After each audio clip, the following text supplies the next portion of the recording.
Hello and welcome to No Rest for the Weekend. I'm Jason Godbey, and today on the program, we're going to be talking about some of the films from this year's Sundance Film Festival. But first, we got a quick word from our sponsors.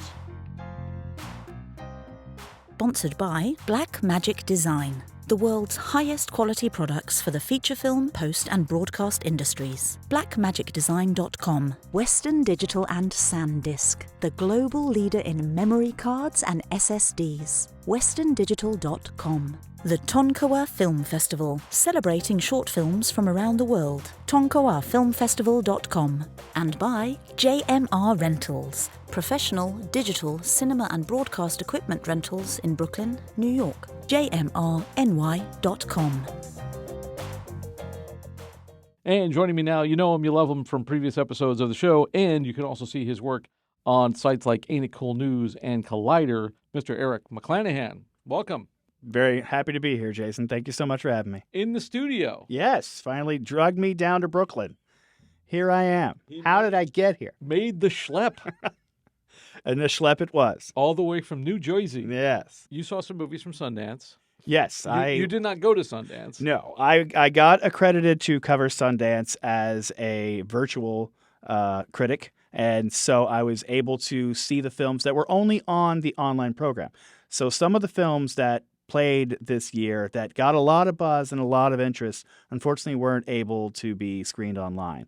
But I was able to look over quite a vast array of films and find some that I was really interested in seeing. I put 11 in my cart, ended up watching 8 films over the course of the festival. In terms of overall impressions of the fest, what did you think? Looking at, and this is speaking of some of the films that I haven't seen, but as I was looking over a lot of the synopses for the films, it's a very young year for the festival. A lot of coming-of-age films, a lot of coming to grips with growing up, adolescence, adulthood, transitioning from one part of life to another. So I thought that was a really interesting thing for the festival's 40th anniversary to now have such young, vibrant programming. But that's also like the quintessential indie film. Yes. You know, like how many indie films are coming of age films? Right. Or Lady Bird, Perks of Being a Wallflower, Boyhood. Yeah, absolutely. Yeah. Or, even going back further, like Clerks and, the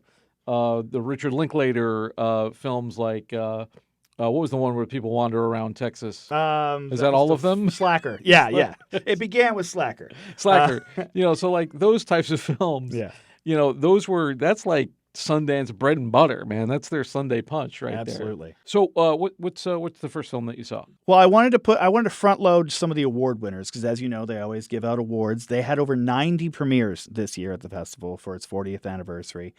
And one of the first award winners that I saw won the award for the Waldo Salt Screenwriting Award. And that was given to Jesse Eisenberg, the actor, who was turned filmmaker, for his sophomore film called A Real Pain. Now, his first film was called When You Finish Saving the World, which is a family dramedy. This, A Real Pain, extends that family dramedy into a relationship between two cousins. So he and Kieran Culkin, but they play the cousins. Jesse Eisenberg plays David, and Kieran Culkin plays Benji. After the untimely passing of their grandmother, they were given an inheritance with the intent to spend it to go to Poland and tour her motherland and see what her experience was as she survived the Holocaust. So it starts with them meeting in the airport and flying to Poland, and right away you get a sense of, which one is the more accomplished, which one's kind of the hapless layabout. But as the film goes on and these characters begin to grow and begin to interact with each other and with the tour group that they're on, you start to see, the cracks beneath the perfect veneer of the put together one. You start to see the real authenticity and veracity of the hapless one. And Kieran Culkin gives a dynamite performance in this. And I can see why it won a screenwriting award because it's very, very funny while still being authentic and real, like and a dramedy hilarious. type. Yes, absolutely. So there were parts I laughed out loud. This film had the best use of the word boner I've heard in a screenplay in quite some time. I was in tears. Uh, but there's some great visuals. You know, there's a moment where they are touring an old camp, and you see this cage that's like a cattle cage. It runs the length of a warehouse full of shoes. And those shoes used to have feet in them. Oh my God. It's breathtaking, and it's just sobering. It's just such a great movie. I loved A Real Pain. So this is his sophomore. Did you see his first film? I still haven't seen it. I really want to. I tried to do so before this because, you know, I knew I was watching a second film, but I don't know that it's necessary. But based on the strength of this one, I know the man can make a good movie. So yeah, I do want to see it. You know, it's funny because to me, Jesse Eisenberg was you know, from the Social Network. Mhm. You know, he was Mark Zuckerberg, and then he did that awful Lex Luthor. Yeah. And Batman We v don't talk Superman. about that. Yeah, it was just so sad. But like, you know, I saw him in the Hulu series. I saw it on Hulu. I'm not sure if it's the Hulu exclusive, but I saw him in Fleischman is in Trouble. Have you seen that? I still haven't seen that. It's really good, and he's really good in it. Claire Danes is also in it, and it's one of those shows that sort of shifts perspective in an interesting way, and it's got a lot of surprises too. I don't want to spoil it if you haven't seen it already, but I was like, oh, he's good. Like he's more than just this type of part, Yeah. you know. And he has a real range to him, and he's been making movies since he was really young Yeah. with really good filmmakers. Like, you know, he was in Noah Baumbach film, Squid and the Whale, I think, and so he's been around. It's like when somebody says that, you know, Greta Gerwig's a good filmmaker. I was like, well, she grew up on film sets. Yeah. You know, absolutely. she's been doing this since she was like in her teens, so of course she's good by now. Do we know if that film is getting distribution yet? I didn't look into that, unfortunately. I can't imagine it's not. With that star power behind it, with winning a screenwriting award at Sundance, And one of the Culkin most just won the prestigious. Emmy too. Yes. So, and I will. Another thing about the film that really helps lend it the authenticity to the proceedings is because he's a Polish composer. It's filled with Chopin. Oh, okay. So every morning, you know, when you wake up into a new scene, it's more Chopin for you, and I thought that was really a nice touch. All right. So what's the next film you saw? Chopin actually leads me into the next film, which what also featured a nice Chopin piece at an important point in the film, is a movie called Little Death by Jacques Beger. This film won the Next Innovator Award. So, you know, they have their U.S. dramatic, they have their U.S. documentary, but then they also have this Next program where they have films I don't quite understand how they fit in. And I can understand why this movie got into this program, because it is a trip. It stars David Schwimmer as a Hollywood screenwriter named Martin Solomon. And when you're watching the film, it starts with narration from his character, which then you learn is actually a character he's writing. But his narration does sort of continue through. And it's about self-medicating while also being over-medicated. And, you know, he has these different afflictions. He's getting all these pills, and he's losing himself in this. And it's about his relationship to his work. He's a writer on a hack TV show, and he really wants to be a very strong independent filmmaker. He wants to be an authentic voice. And after, I can't say too much, because after a certain point, it's no longer his story. There's a change in his perception of his own reality, and then through that, we're allowed to follow a different through line. And the back half of the film is now a very young film. Now it's a couple of young people trying to make their way in LA, and you think it might be their story. Is it kind of like a movie within a movie type of thing? No, it's more of those. It's almost that Linklater Slacker thing where just kind of drifts. Yeah, and then now we're following over here. So you're following one through line, and then someone throws it to someone else, and now you're following them for a while. Is it coherent though? Like, yes, very much so. Okay. But I was watching it with some friends, and there was one point during Solomon's through line that they got confused, based on his perception of himself. And I had to remind them what was happening. But really very trippy, very imaginative, very daring. It takes a lot of risks, but I think they all pay off. And I can understand why it was given an Innovation Award, because it was very innovative in the way that it was put together. Very cool. I think most people still think of David Schwimmer as the Friends guy, but he was a really good actor before Friends, Mm-hmm. and he was doing stuff on stage, and he's one of those people that kind of got the lost in the sitcom. What do we think in terms of that coming out? Like, is that a streaming picture? Do you think they'll get a wide release? I don't know how I mean, I could see it in an art house, but more than likely, I imagine you're going to find this on a streamer. Are we like Beau is Afraid territory? Yeah, I would go that far, yes. Okay. Yes. It's not for everyone, but I think it really does reward the patient viewer, the person who wants something different.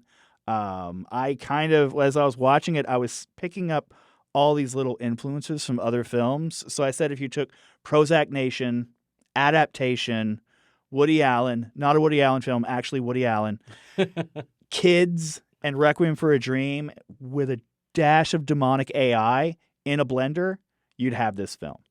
I don't know if I want to see that, but it's interesting. There's some shocking shots in the film that come at you like through the course of just a regular the runtime. You're watching. Oh, I'm watching this film. Oh my God, what was that?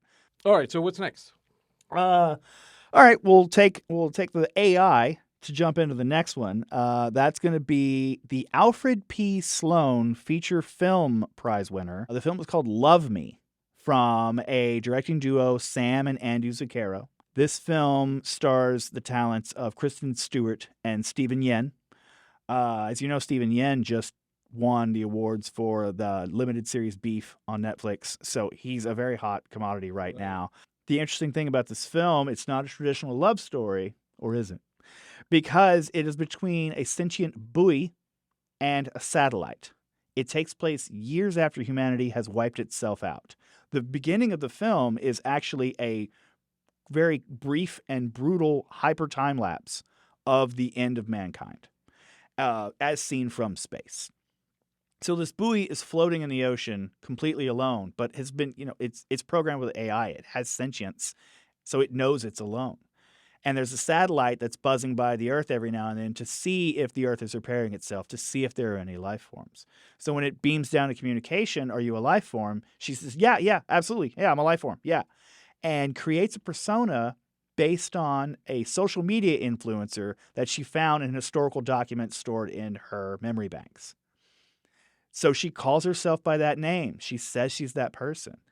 And when the satellite tries to, basically connect with her, it also, with its sentience, wants to find something to latch onto. So she assigns it the identity of the social media influencer's boyfriend.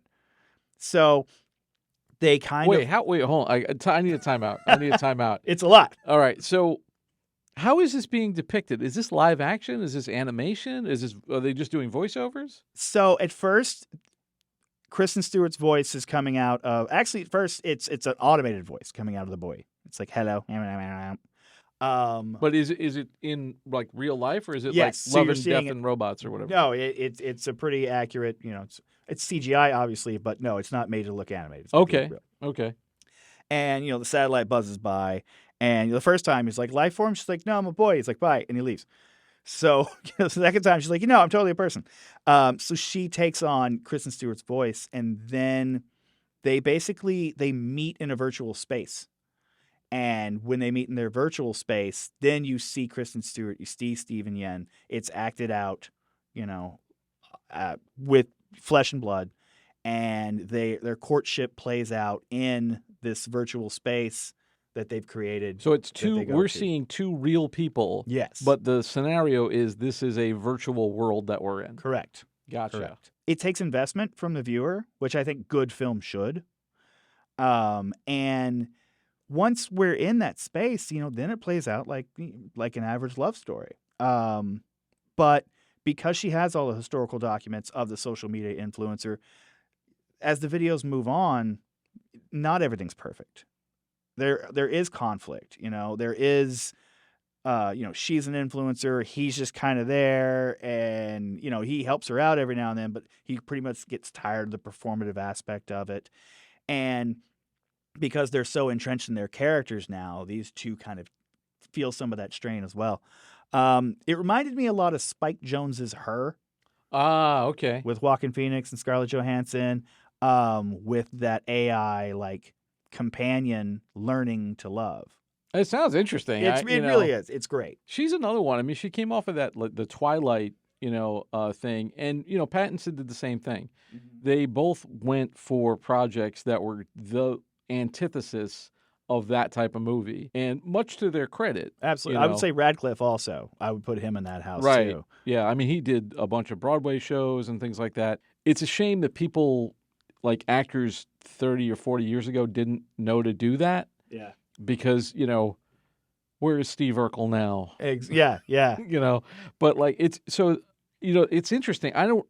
With a lot of these films, though, that come out of Sundance, it really does seem like, okay, they went for names, because they want people to see these movies, but they didn't go for what's because at Tribeca, which is another big festival, you'll see more mainstream stuff. Like they had a Disney film, a Pixar film, and which it couldn't be bigger. I do feel like they're going back to their indie roots. Yeah, they're very much championing independent film, and as you said, these independent filmmakers. They get the names so that they can get the funding, but they're still making their movie. They're still making an independent film with a unique voice, a singular voice. They're not being folded into the Hollywood system. So they're creating these offbeat stories, and it's wonderful that there is still a place for this sort of thing to happen. All right, what's next? So this is a film that I followed up on and saw that it was purchased, and this is another great Sundance story. There's a film, it's called Thelma, from Josh Margolin, who wrote and directed this film, based it on a somewhat true story about how his grandmother was swindled out of some money by some hackers, essentially. In the film, the actress June Squibb, who is an Oscar-nominated actress, but she's always been in a supporting role. Now she's the lead at 94. Oh, wow. And her character, Thelma, is swindled out of $10,000 by a phone scam and takes it upon herself to track down the bad guys and get her money back. And she's inspired by watching the Mission Impossible films with her grandson and him telling her that Tom Cruise does all his own stunts. She was like, I could do that. And so she takes off to go try and catch them, much to the chagrin of her adult children, Clark Gregg and Parker Posey, who go chase her down and try and stop her. So she's trying to evade them. She's trying to get to these scammers. She enlists the help of her very old friend, Richard Roundtree, who passed away last year after this film finished wrapping. So they meet in a senior facility because she needs his scooter. And it's laugh out loud. It's heartwarming. It's endearing. It's inspiring. Again, it's one of those films that it's a singular voice. It's an action film, and the main star is 94 years old. It was so much fun. It was a delight in almost every way. Every time I hear about these films, I just interviewed some people from Slam Dance. Those episodes are coming out as well. One of them is out with the Death Tour, and then we've got another one called Nina is an Athlete. These independent documentaries that are really good, but you're like, where is this going to fit now? Mm-hmm. In the cinematic landscape of blockbuster after blockbuster, where every movie has to cost $150 to $200 million to $250 million to make, and has to gross $1 billion, or it's a flop. Yeah. I'm glad these are being made. I just hope they get somewhere. But anyway, that sounds interesting. I mean, I would definitely watch. But it's probably a Netflix or an Amazon or Magnolia Pictures has the distribution rights now, so we'll see what they do with it. I'm curious to see where they put it. I was reading last night that we are undergoing a sociological event called the graying of America. We have more senior citizens in America than we've had at any time in history, and The that boomers demographic, the boomers are getting up there. they're living longer because of innovations in medical technology. So they have longer lifespans. So there's a market for this film, and I think Magnolia saw that, which is why they're like, I love it. It's fresh. It's oddly young and vibrant. Let's do it. And I think their investment's going to pay off. I think there's a market for this film, and I'm really looking forward to the people who get to discover it. What else we got? The last one that I watched was this film called Between the Temples, and it's Nathan Silver, who is a filmmaker of renown. And I apologize, I can't think of anything he's done right now off the top of my head. But this film stars Jason Schwartzman, Carol Kane, and Robert Smigel. Schwartzman plays a cantor named Ben who has recently lost his wife. And in his grief and his loss of purpose, he's unable to sing, which is his job at the synagogue. After a brief bar fight, his old music instructor, Miss O'Connor, finds him and brings him home, and the two create a friendship. And she says, hey, you know what would be great? Can you teach me to have my own bat mitzvah? Because I didn't have the chance when I was a younger person, but my husband died. I have this independence. I want to celebrate my womanhood. Will you help me to have a bat mitzvah? And it gives him purpose. But then they keep playing with, is this a May December? Is it romantic? And they continually bounce around the subject, purposefully showing you things and not showing you things, going only so far. So it keeps you guessing. It keeps you interested. It's cringy. It's anxiety inducing, but it's a beautiful exploration of Jewish culture that asks questions and doesn't force answers. And of course, it's Schwartzman. So he's great. It's laugh out loud. Best use of automatic door locks, automatic. We'll go with automatic. Best use of automatic door locks in a comedy scene I've ever seen. So we had a very eclectic mix of films, very indie, very Sundance. It's the 40th anniversary. I did hear that the Superman Christopher Reeve story documentary got picked up. Mm-hmm. I had mentioned that in our preview episode, and I thought, well, of course and it got picked up, of course, by Warner Brothers. What are the odds? Because who else was? What are they going to give it to Disney? Like Paramount? Right. Yeah. I think not. Yeah. All right. So what else did you see? So one of the ones that I picked out was also an audience winner. It was in that next program that Little Death was in, and it was called Kneecap. It's a weird name for a film, but it is a mockumentary about a Northern Irish trio of rappers who call themselves Kneecap. And they rap in the native tongue as a way to keep it alive. And this is during a time that, so I think it is set like in the near recent past, because it's set during a time that they're trying to create legislation to preserve the original language, but there's a lot of pushback on it because a lot of the initial anti-government demonstrators would champion that language. And so there's a movement by a lot of right-wingers to stamp that language out. And these guys are essentially they're guerrillas. They're It's like the Irish nationalist kind of thing. Yeah, they're underground. And so it's like the Irish NWA. Michael Fassbender is in the film, and he plays the father of a couple of the rappers, and he is he's kind of shadowy because he legitimately was involved in some of that anti-government demonstration stuff.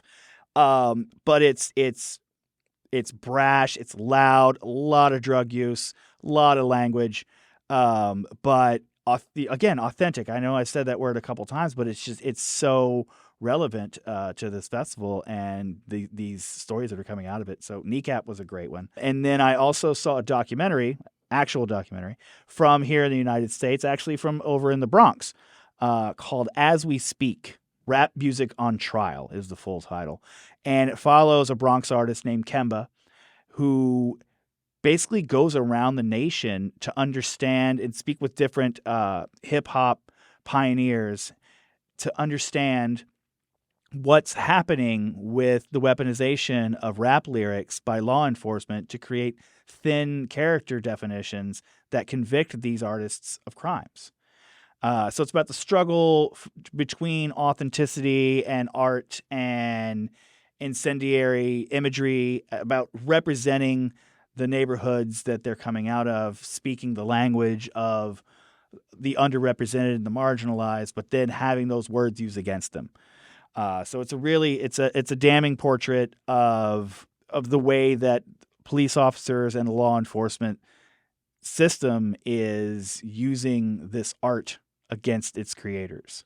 It was produced in conjunction with MTV Films, so I'm sure it's going to be on Paramount Plus by the time I finish this sentence. And I hope people check it out because it's a real eye-opener. Awesome, man. All right, so we're going to wrap up. For people who want to see your work and see you, where can they find you online? So you can read my film criticism articles on Collider.com and AintItCool.com. And if you want to interact with me, I'm on Instagram and X at Eric M. McClanahan. And that's all we have time for today. Thanks so much for taking this trip down the rabbit hole. For more of our content, including more movie reviews, visit our website, norestfortheweekendpodcast.com. Don't forget to subscribe on your favorite podcast app or on YouTube, youtube.com/getbehindtherabbit. I'd like to thank Eric McClanahan and our sponsors, Blackmagic Design, Western Digital, the Tonkawa Film Festival, and JMR Rentals. For Behind the Rabbit Productions, I'm Jason Godbey. Thanks for joining us. We'll see you next time.